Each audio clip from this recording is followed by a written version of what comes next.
天地不仁，以万物为刍狗。经历凡人多日的艰辛制作，终于迎来了神族与巨人族7v3的诸神之战。巨人族的浮友迫于人数的压力，便想临阵退缩，还是萨克沙意志坚定，觉得箭在弦上不得不干。见大战一触即发，所有人也准备就绪拉开架势。转眼间，萨克沙这个傻狍子就要冲到了索尔的面前。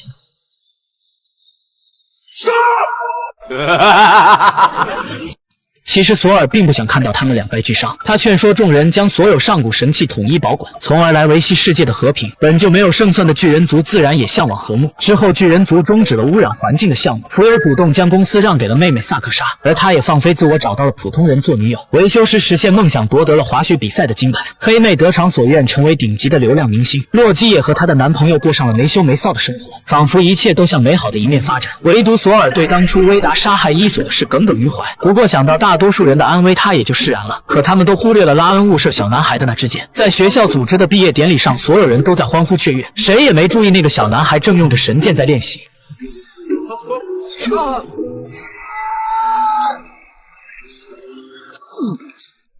神话中的预言果然成真了，巴德尔被盲眼霍德用箭射死，痛失基友的洛基率先发动了战争，成为了开启大战的导火索。在这场惨绝人寰的激战中，最后神族和巨人族无一生还，全军覆没。其实故事还有另一个版本，从小马格纳就对雷神索尔的漫画故事着迷，而他又有严重的自闭妄想症，所发生的一切都是他虚构出来的幻想。比如萨克莎杀死维修师，其实是萨克莎向他丢去玫瑰花；再比如黑妹被浮友砍死，其实只是他喝水呛到了。在现实中，所有人不但没死，还非常的和睦，每个人都是有说有笑。随着他幻想的伊索消失，这也代表着马格纳已经从幻想中